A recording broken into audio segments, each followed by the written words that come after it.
Yeah, so you remember last week, it was Friday, and I said, we'll get this load and we'll start next week and it'll be better. That didn't happen.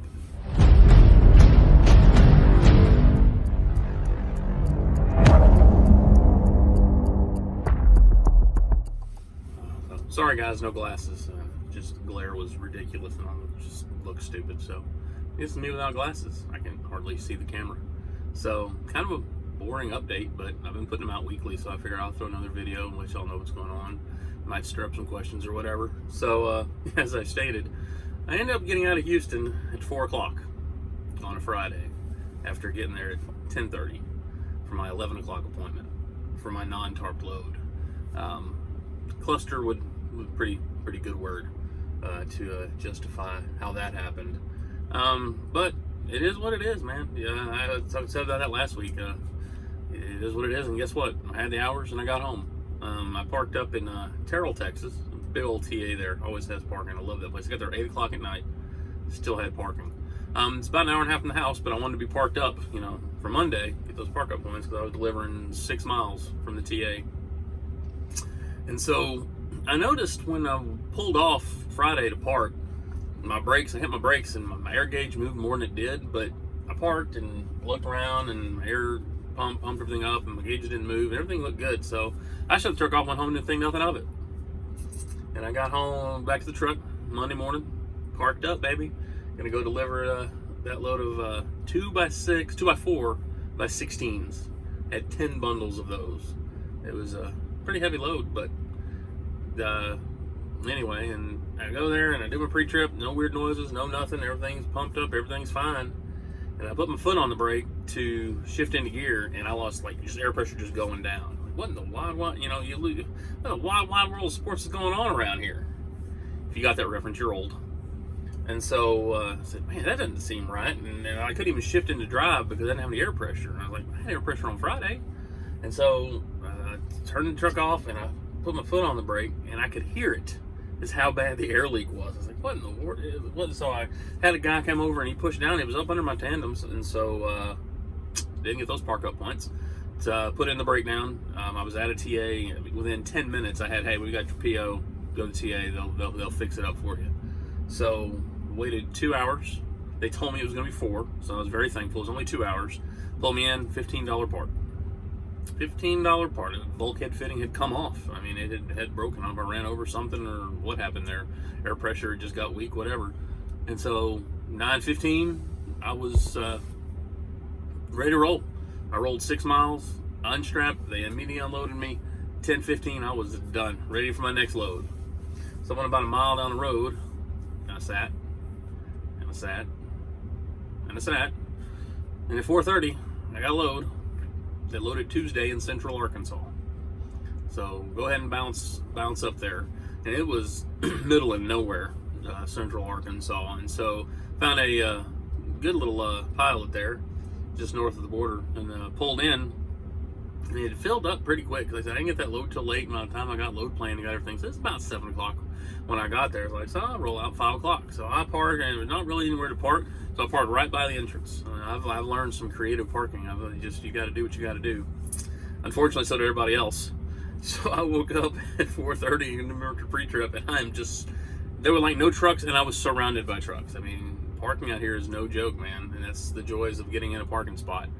So I didn't go anywhere. I was like, it wasn't like I go knock on one guy's truck. I mean, I was literally surrounded. Guy parked in front of me, guy parked next to me, behind him. I couldn't go. But I noticed at about 15 minutes, like I said, I got up and kind of got my wits about me, and I noticed people were starting to move, so they won't be too long. So 6 o'clock instead of 5 o'clock, like I intended, I rolled over to the lumber place, loaded plywood, and I took that up to Joplin, Missouri.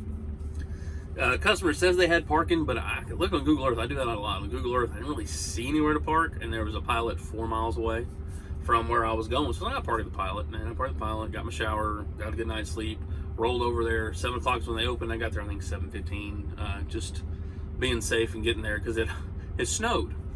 It was 70 degrees when I loaded the lumber. It snowed the next morning when I delivered the lumber. And it's Joplin, Missouri, man. And I pull in, and this guy comes out of the warehouse, and I met my first subscriber. And totally out of the blue. I figured I'll meet somebody, a truck driver, somebody that I know, somebody, the TMC guy, somebody was, hey, seen your videos. This guy comes out of the warehouse. And to that gentleman, if you were watching, I apologize. I was cold. And I probably wasn't as sociable as I probably should have been. He was like, what's your videos? Like, I'm sorry. I'm doing the best I can. But, so I met him. So, hey, people actually do watch these. Like I said, I get some views. I figure I run into somebody. But it was just the oddity of where I ran into him. And he showed me where I could park. He told me how I could get there early. They said they start right at 7, so I can actually park up on their location. He showed me where to park. So if I ever go back there, I'll get to see him and actually know what I'm doing this time. But I got done with that load and probably unloaded. I was probably loaded by 9 o'clock, I guess. I got there 7:15. And I had tarps and it was snowing and fingers were cold. I have thick gloves. I have thin gloves. I wear the thin black gloves with the rubber on the palm when I'm using my tarps because you can really get a grip and move them. My fingers were so toasted. So I put on the heavier gloves and I did that. And so I got out of there, and they immediately gave me a load 2 miles away, loading shingles. So I rolled over to Joplin, and it wasn't for bad luck. I don't think I have any, man, because I get up there, and they're, oh, yeah, you do this. It's super simple. It's shingles. Everybody loves shingles because, they're easy to scrap, and you don't tarp them. And I pulled in, and I was third on the scale, and I sat there for an hour. And the scale was on the CB going, it ain't me, it's them.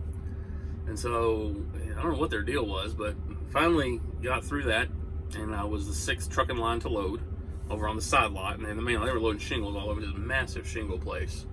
And I got loaded. It was easy. It was a quick one. It was going all the way down to Austin. And so, having for Dallas traffic, I probably could have got to my destination, but they didn't open till 8 o'clock. They don't receive trucks till 8 o'clock, this supply company I was going to. So I parked up about an hour away. I found me a new little truck stop that I like because the Love's across the street was full, and the TA across the street was full, and this one was all kind of parking. So I parked up there. Got up next morning, rolled down. Really insignificant. It wasn't even tarped, it's just shingles. So I just roll in, here's your paperwork, go around back, unstrap, they unloaded me, boom, and parked behind the building. And I waited.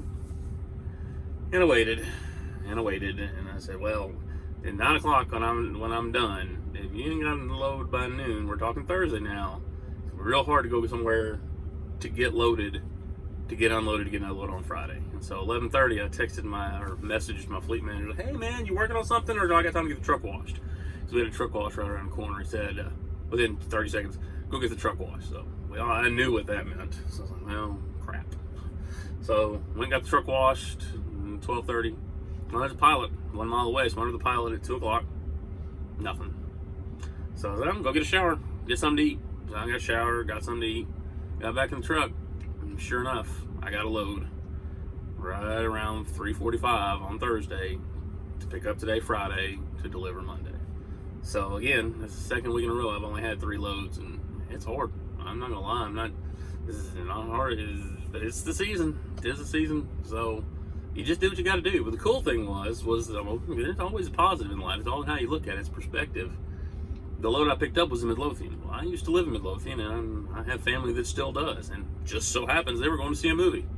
So I actually got from Nolanville up to Midlothian, parked because they had overnight parking where I was loading, and went and saw a movie. Went and saw 1917. That's a pretty dang good movie. It was intense, that's for sure. I ain't jumped in a movie theater in a while. There were a couple explosions I wasn't even expecting. But you know what? I saw that film, got to see my brother, had to hang out with some friends. Went to him back to the truck and go to the house and sleep. I was like, I kind of like my truck. Kind of like being right where I'm at. So I didn't have to get up in the morning. So I rolled up this morning, 8 o'clock. Had a 10 o'clock appointment. Got in 9 50-foot I-beams. I'd love to take pictures of this stuff. And I need to get better about taking pictures of this stuff. But at the same time, I'm just trying to get the hell home. So I apologize. I'll get one when I'm in Tarpit because it's due in Kansas on Monday. And I can't really park up because it's not due until not supposed to be there until 10 o'clock on Monday for a 1 o'clock appointment. You get that at some of these places with these offloads. So I'll leave Sunday. I don't have to leave early Sunday because it's a 7-hour drive from where I live. So I'll probably drive about 5 hours Sunday afternoon. So 4 o'clock or so, park up 9, get up at 7, roll in the last 2.5, be there about 9:30. So this is a good paying load. It's steel. Steel does tend to pay pretty good. If you're looking at your loads, I will tell you lumber kind of pays, $500-600.